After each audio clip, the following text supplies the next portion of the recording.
introduction to fire.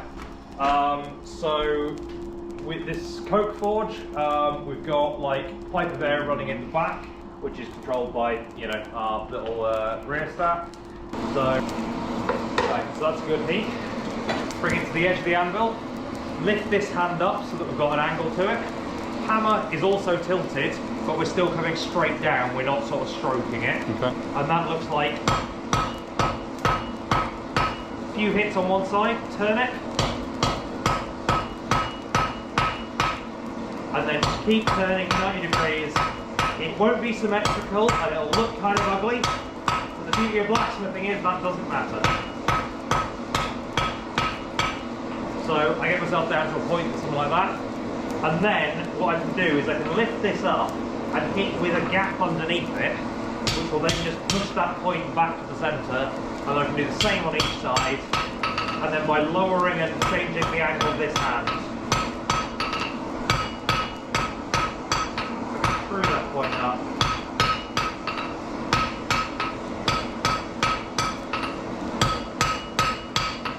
And we're looking for something like that at the end. That might take you a fair few heats longer. It's not a problem. This is a good learning opportunity at the beginning of the day. Right, here we go. Good heat, excellent. Right, let's bring that over to the edge of the anvil. Good.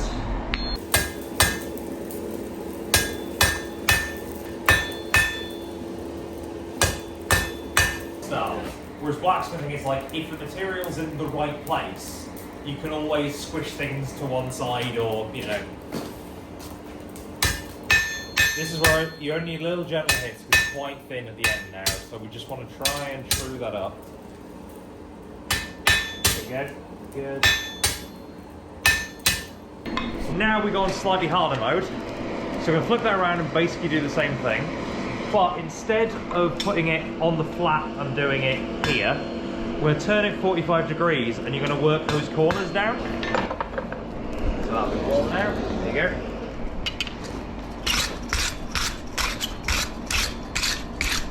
Yep, that's enough. It's just so it stops like the build up on it. Right, and then we can just try straighten this out. So drop that backhand a touch. There you go. Okay, now turn it. Good. It's looking pretty even to me. Yep. Excellent, well done. Back in the cooler? Yep, so whack that in the cooler. So something like find the mark, tilt that.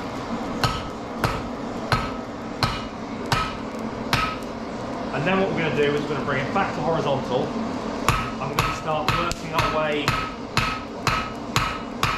along like that. Mark, don't ruin that mark, that's important. And then we draw it back towards us as we hammer in the same place. But then you'll notice now that's starting to splay the material out. We don't want that, we want it to be the same thickness the whole way down. So we turn it back over. Now you don't have to worry about this mark when it's on this angle. That's good. So line your mark up. Here you go. Right, then check it hasn't moved. Good. Align it and keep going. That'll do. Brilliant. That's an okay depth to be working with. So then with your mark down, yeah, and then drawing it back towards you with this hand, right. And then you just hit it in the same place. The idea being that you can move that workpiece underneath the hammer, but trying to move a big swinging heavy mass while it's in flight is much more difficult. So you just want to hit in the same place repeatedly and then move your work underneath it. Good. Right, so I get that back in. Right, so here we go. Good. It's nice and warm at that thick spot as well, so that should come down nice and easily. Right, and then look at it, make sure it's not getting too thin. Good, that looks like you dressed that in nicely, so then give it a run along these sides. So there you go. Now, give it a brush. Right, and then over this wage. Puts that way up. Yep.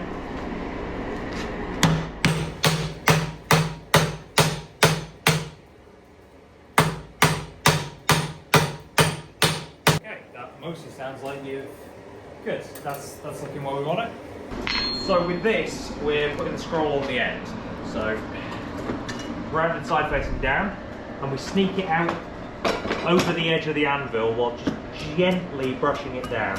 And we're sneaking our left hand forward while we're brushing it down until we get something like that.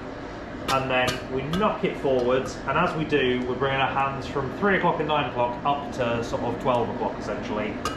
And we can take multiple passes of that, as many as we need, so that we're not aiming to fold it over, we're aiming to kind of round it into a little scroll like that. Whereas if you do lots of little taps, as you push it forwards, it'll be tighter. So take it right to the edge and then just gently tap it down and keep sneaking that left hand forwards. And then you flip it over and start just knocking it back towards you. You might want to go for an extra heat on this. Put it with. So. And then bring those hands up. Is that? Then, there you go.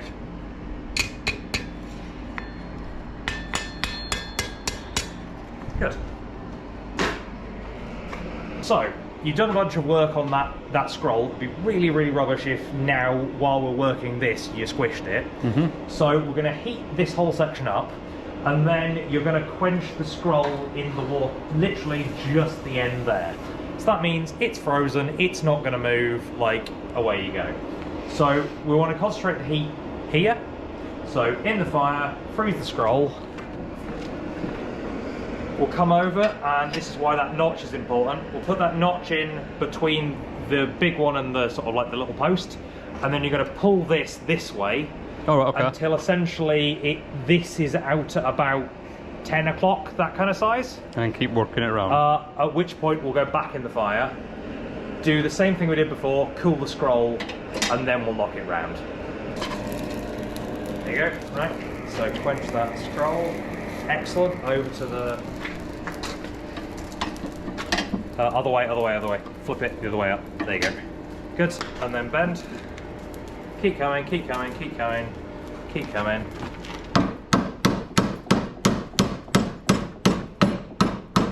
Good. Right, you bring it to the anvil. And then you lay this bit over the edge. We can then hit down here. Just go. There you go. That now means we have a straight section meets a straight section rather than having a sort of odd bend here. Okay, yeah. Okay, so next one. Right, see what you got? Good. So then get that tip cold. Give it a quick brush.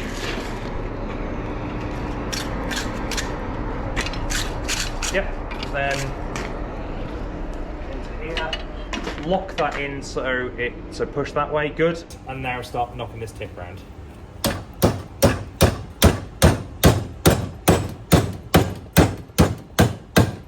Hit the tip and it will give you more leverage to pull it round. Like that? Yep.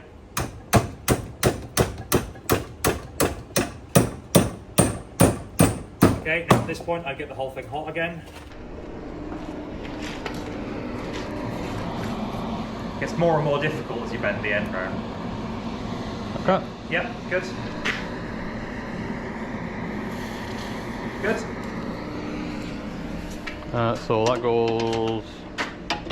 Yeah, there you go. And now knock that end round. Good. So that is currently too short. Not a problem. Yep. There you go. Good. This one's going to be the. No. Just be gentle with that tip there, basically. Like, don't. So put it in this way. Yep. There you go. See how much more that moves because bring it round rather than. And then you can drop this hand as you do it. Alright. Does that make sense? Yep. Good. Okay, and then you put it on the anvil and we hit other way up there, and then we hit like here. Gently, gently, gently. And we'll just move that round. Whoops, wait. Okay. I'm an idiot. I didn't cut this down for you, so we have made the world's longest fire poker. If you want to chop it down and you want to do the paper again, that will only take you a few minutes, given you know how easily you absolutely smash through that. So same as before, put the taper on it on that corner section. Hit the corners off. Yeah. I'm putting it over the edge of the anvil again, so we're putting that taper on it, so lifting that backhand as well. Just the more precise you are at them being up, the better it ends up looking.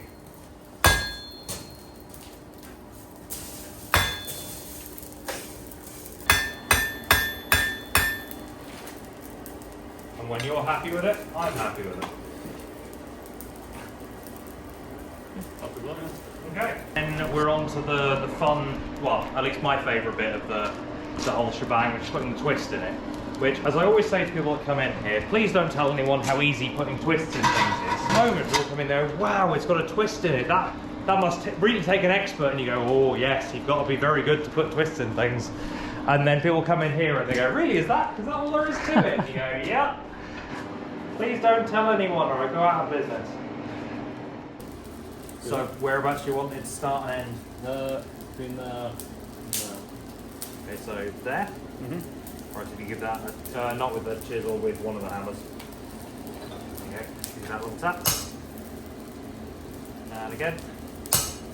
Good. And then. Yep. Yep. Brilliant. That gives us a mark to work from.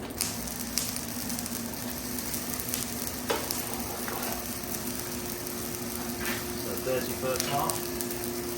So that. Yep. Yep. Yep. Yep. So what I'll do is I'll bring it out the fire and I will clamp it in where the tongs that hold it properly. There we go. Clamp it in about there. And then you want to grab it slightly above where the chiseled line is, because otherwise it ends up not quite twisting on the chiseled line. So you want to grab it maybe about there. And then with a twist of about that length, I would say maybe 1.5 to 2 revolutions, depending on, you know, how you think it's looking. So round, remember where you started, that's always my downfall. Start 1, maybe 1.5, 2, whatever you fancy. If it goes all wibbly wobbly, don't worry about it, we can sort that out afterwards. But try and keep it as straight as you can. If it's off at a banana, that just makes life more difficult for us. Yep, definitely. Okay, so you'll need that. I will grab this. Absolutely. Right, okay, so we'll get that in. So that goes in there. Right, grab on, and then twist. Keep going, keep going, keep going, keep going. There's one. Keep going. Probably go for 1.5 if you can. Oh, that's swelled up. There you go. How's that looking? That's pretty damn good. Sweet. So now the problem we have is that the reason twists look so good is because they have nice sharp corners.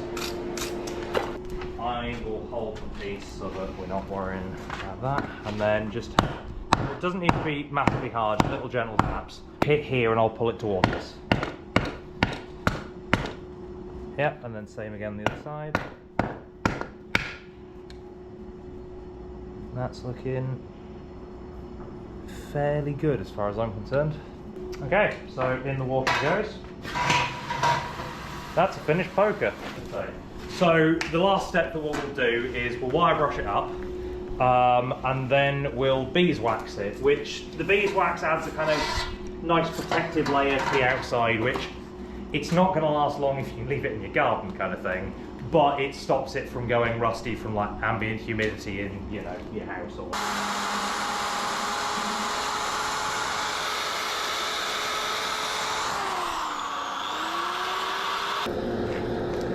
bring it a little bit closer to the fire if you want, just to get that warmer. Right, and now try it, see what you got. Yeah, I mean, you should be proud of that, it's looking really nice. Yeah.